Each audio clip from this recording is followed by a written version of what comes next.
We mentioned the Deshaun Watson contract earlier and its potential impact on the pursuit of Lamar Jackson or lack thereof.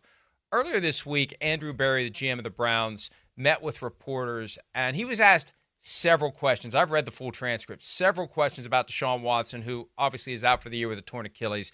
Here's some of what Berry had to say about Deshaun Watson moving forward. Our focus with Deshaun, I would say for any player with a season-ending injury and a major injury, is first and foremost with the recovery and to make sure that he gets healthy from the Achilles injury. Everything else we'll deal with at a later moment. Have you assessed how he played, though, before he got hurt?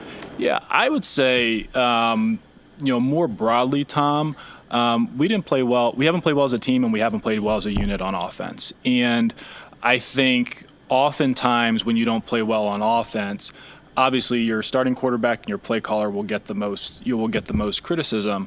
But the reality of it is offense it comes down to organization and synchronization. And there's just a lot of shared ownership across the different position groups in terms of why we didn't perform. Is there a world in which Deshaun Watson can come back here and play more football for you guys again? Yeah, I think that's always possible, Mary Kay. Look, no Browns fan wants to hear that it's possible Deshaun Watson's coming back. The Browns fans are done with Deshaun Watson. And elsewhere in that press conference, Rodney, Andrew Berry was asked, was it a good trade? And, word salad answer. They're never going to admit they made a mistake. And I think the problem is they are so intent on not admitting it was a mistake, they're going to keep making bad decisions about Deshaun Watson. So will I rule out the possibility of Watson being the week 1 starting quarterback for the Browns? No, because they are so stubborn about refusing to admit it was a mistake. I could see them trot him out there. There was another answer from Berry where basically, hey, we love our fans, but we don't care what they think. He didn't say that, but that was the message. We're going to do what's best for the team. And if that means Deshaun Watson playing, Deshaun Watson's going to play. Do me a favor, put me back on the screen so I can see you, Mike.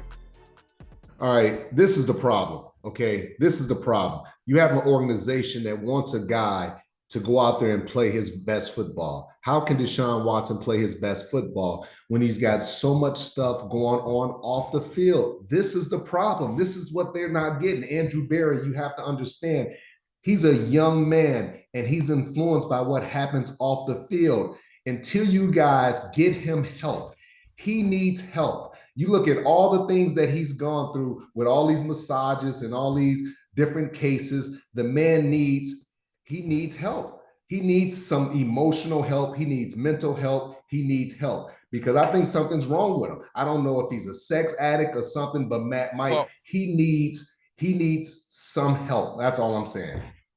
As far as we know, look, and there were allegations. They were never proven in court. The cases were settled. He was suspended by the NFL. There was another lawsuit that was filed right after the first game of the regular season alleging sexual assault, stronger allegations than any of the 20-plus lawsuits from 3 years ago. We don't know where he is from the standpoint of whether or not there are issues from that perspective that need to be resolved. I think it's simpler than that, Rodney. I think it's all that stuff that happened has a toll on your confidence. You're walking out to a stadium with 50, 60, 70,000 people every Sunday, and all those people out there know about the allegations. They know about the suspension. They know. Even if there's never anything he ever does again that could ever get him accused of anything, jaywalking, nothing, lives a model life for the rest of his existence and can never be accused of any wrongdoing by anyone. I think that going through that in 2021 as a young man, still in his 20s, I think that kind of took something away from the swagger you need to have to be a successful quarterback, and he can't get it back.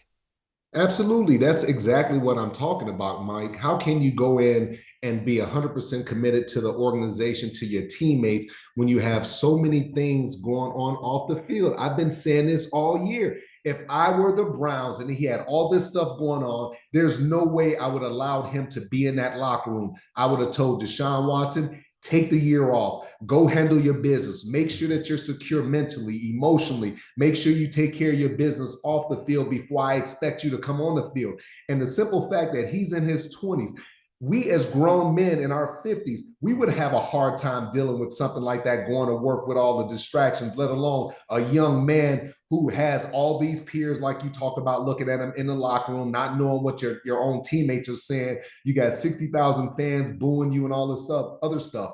It's unfair for Andrew Berry and the organization to have Deshaun Watson around the team. He hasn't earned his right to be around the team. He doesn't deserve to be around the team, and he's a distraction. Send his ass home, get him away from the team, and let the team move forward. And if I'm Andrew Berry and I'm the Cleveland Browns, there's no way he would even step back in my locker room until he can prove that everything off the field is taken care of and he's 100% committed to being in that locker room. That's the problem they have. Come on, Mike. Well, no, I agree with you, but here's the problem. They knew all that, or should have known all that, when they decided to give up 3 first-round picks, 3 other draft picks, and $230 million fully guaranteed over 5 years to get him. There were 4 teams that wanted him. And this all happened in 2022 after all the lawsuits were filed. Everybody knew what was going on. He didn't play in 2021. The Texans basically sent him home with pay for the season. He didn't want to be there. The lawsuits hit. We're going to try to trade him. Just we'll move forward without you. They knew not to bring him around. The Browns, the Panthers, the Saints, and the Falcons were the 4 teams that were at the table to try to get Deshaun Watson. And the Browns were the first team out. Deshaun Watson, I don't know exactly what he said, but I ain't playing in Cleveland. I don't want to play for the Browns. So the Browns go back and say, hey, let's make him an offer he can't refuse. They offer him $46 million a year on a 5-year contract, fully guaranteed, and he says yes. I'm not sure that he even wanted to ever play for the Browns. I mean, I don't know what the issue is, but this is a guy who lost his mojo. Whatever it was that made him an MVP fringe candidate in 2017 as a rookie until he tore his ACL in November. He was a guy that there were whispers of MVP. That's how good he was. 2020, he was the best thing the Texans had by far. It's gone, and it's not coming back. And the sooner the Browns recognize it and act accordingly, the better off the franchise is going to be. They want to talk about best interest of the team. The best interest of the team is to find an exit strategy from Deshaun Watson because it's not working for anybody, Rodney.